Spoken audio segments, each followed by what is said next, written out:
दोस्तों, जैसे ही शाम होती है और अंधेरा होता है तो हम तुरंत बल्ब चालू कर देते हैं और चारों तरफ उजाला हो जाता है। लेकिन क्या आपने कभी सोचा है कि बल्ब कैसे बना होगा?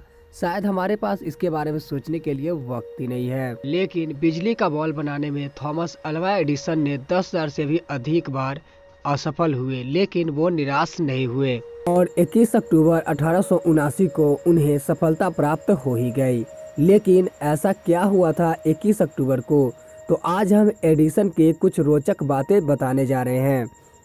अभी तक आपने हमारे चैनल को सब्सक्राइब नहीं किया है तो सब्सक्राइब करके बेल आइकन दबा दीजिए ऐसे ही वीडियो देखते रहने के लिए। थॉमस अल्वा एडिसन का जन्म 11 फरवरी 1847 को अमेरिका के मिलान, ओहायो नामक जगह पर हुआ। उनके पिता का नाम सैमुअल ओगडेन एडिसन और मां का नाम नैन्सी मैथ्यू इलियट था। एडिसन अपने माता पिता के 7 परिवारों में सबसे छोटा था। जब एडिसन थोड़े बड़े हुए तो उनके माता पिता ने उनका एडमिशन एक स्कूल में करा दिया, लेकिन कुछ दिनों के बाद उसके से शिकायतें आने लगी। दरअसल होता यह था, एडिसन टीचरों से इतने सवाल पर सवाल पूछा करते थे कि सभी तंग हो जाते थे और समझते थे कि यह शरारती और उदंड बच्चा है। यहाँ तक कि घर के बाहर लोग उन्हें मंदबुद्धि बालक समझने लगे और घर पर उनकी खूब शिकायतें आने लगी, क्योंकि उनके सवाल कुछ इस तरह से होते थे कि यदि पंछी हवा में उड़ सकता है तो आदमी क्यों नहीं। वो बचपन से ही बहुत जिज्ञासु थे, हर चीज के पीछे छिपे हुए राज को जानने की कोशिश करते रहते थे। वो जो भी कुछ जानते थे या सोचते थे उसे विषय पर अपना प्रयोग शुरू कर देते थे। इसी कारण लोग उन्हें सनकी और पागल कहते थे। दोस्तों, फिर एक दिन की बात है जब वो स्कूल से घर आए और अपने माँ को कागज देकर कहा, माँ ये टीचर ने दिया है। और जब माँ ने वो कागज देखा तो वो एक चिट्ठी थी जिसे पढ़कर माँ की आंखों में आंसू आ गए। तो एडिसन ने अपनी माँ से पूछा कि इसमें क्या लिखा है। माँ ने आंसू पोंछकर माँ ने कहा, इसमें लिखा है कि आपका बेटा बहुत होशियार है और किसी जीनियस से कम नहीं है, लेकिन हमारा स्कूल लो लेवल का है और टीचर भी बहुत ट्रेंड नहीं है, इसलिए हम इसे नहीं पढ़ा सकते। इसे अब आप स्वयं शिक्षा दें। दोस्तों, उस समय एडिसन की आयु मात्र 9 वर्ष थी। तब उनकी माता ने प्रारंभिक विज्ञान की एक पुस्तक दी थी जिसमें बताया गया था कि रसायन विज्ञान के कुछ प्रयोग को घर पर कैसे करें। फिर दोस्तों, एडिसन ने 10 वर्ष की उम्र में ही अपना पहला प्रयोगशाला घर पर ही बना लिया। परंतु कुछ दिन बाद उनकी मां ने किसी बात से नाराज होकर उनका सारा सामान बाहर फेंक दिया।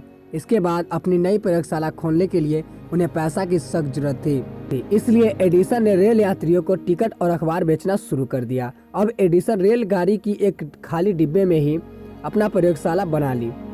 लेकिन जब वो 12 साल के थे तो एक प्रयोग करते समय एक रसायन नीचे गिर गया और उनकी रासायनिक प्रतिक्रिया के परिणाम स्वरूप ट्रेन के एक डिब्बे में आग लग गई। फिर आग तो बुझा दी गई, लेकिन वहाँ के सुरक्षा कर्मी ने क्रोधित होकर एडिसन के कान पर एक जोरदार तमाचा जड़ दिया और उसे गाड़ी से भी उतार दिया। दोस्तों, आप जानते हो, उस एक तमाचे के कारण एडिसन को ऊंचा सुनाई देने लगा और धीरे धीरे उनके सुनने की क्षमता खत्म होने लगी। लेकिन उनकी जगह कोई भी होता तो शायद बहुत दुखी और निराश हो जाता, लेकिन एडिसन इस बात से दुखी होने के बजाय खुश हुए और जन्म हुआ उनके सकारात्मक सोच का, क्योंकि एडिसन को लगने लगा कि अब उनको बेकार की बातें सुनाई नहीं देंगी और वो अपने काम में ज्यादा फोकस कर पाएंगे। दोस्तों, वो मात्र 15 वर्ष की उम्र में ही थॉमस एडिसन ने स्वयं अपना समाचार पत्र की छपाई और प्रकाशित करने लगे थे और उसे खुद ही चलती ट्रेन में जाकर बेचने लगे और दिन भर काम करने के बाद बाकी बचे समय को प्रयोगशाला में लगा देते थे। और उनका पहला आविष्कार था एडिसन यूनिवर्सल स्टॉक प्रिंटर।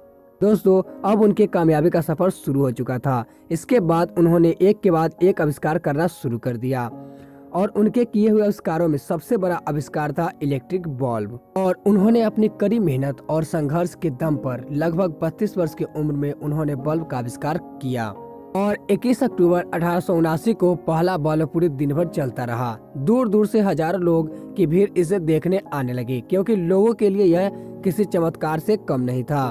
और दोस्तों, जब एडिसन से पूछा गया कि आप 10,000 से भी अधिक बार असफल होने के बावजूद भी कैसे बिना हार माने काम करते रहे, तो उन्होंने कहा, मैं असफल नहीं हुआ। मैंने 10,000 ऐसे रास्ते ढूंढ निकाले जो काम नहीं आते और गलत रास्ते थे, और उनके इस सकारात्मक विचार ने मानव जाति के लिए मिसाल कायम कर दी कि जब तक कोई परिणाम न मिले तब तक आगे बढ़ो, और तब तक आगे बढ़ो जब तक जीत हासिल न कर लो। दोस्तों, एक दिन की बात है जब एडिसन फुर्सत के शुरू में अपने पुरानी यादगारों वस्तुओं को देख रहे थे, तभी उन्हें एक अलमारी के कोने में एक खत मिला। दोस्तों, ये वही खत था जो उनके बचपन में टीचर ने दिया था, और उनकी माँ ने पढ़कर एडिसन को बताया था कि टीचर ने लिखा है कि वह बहुत होशियार और जीनियस बच्चा है। यह कहकर उनकी आंखों में आंसू भी आ गए थे। लेकिन दोस्तों, अब उनकी माँ का देहांत हो चुका था और एडिसन बहुत बड़े वैज्ञानिक भी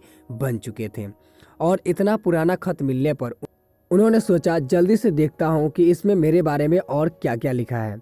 एडिसन ने उत्सुकतावश उस खत को खोला और देखा और पढ़ा, लेकिन उसमें जो लिखा था उसे पढ़कर एडिसन रोने लगे, क्योंकि उसमें लिखा था कि आपका बच्चा मेंटली वीक है और इसे कभी स्कूल ना भेजें। दोस्तों, वो कई घंटे तक रोते रहे, और उन्होंने अपनी एक डायरी में लिखा कि एक महान माँ ने एक मेंटली वीक बच्चे को सदी का सबसे ग्रेटेस्ट साइंटिस्ट बना दिया। यही होती है पॉजिटिव पेरेंट्स के रियल पावर। दोस्तों, इस महान वैज्ञानिक थॉमस अल्वा एडिसन ने 18 अक्टूबर 1931 को संसार से विदा ले ली और जाते जाते पूरी दुनिया को रोशन कर गए। दोस्तों, आज के लिए बस इतना ही। अगर आपको ये वीडियो पसंद आया है तो वीडियो को लाइक जरूर करें, और साथ ही चैनल को सब्सक्राइब कर बेल आइकन जरूर दबाएं, ताकि जब भी चैनल पर कोई वीडियो आए उसका नोटिफिकेशन सबसे पहले आपके पास पहुंचे।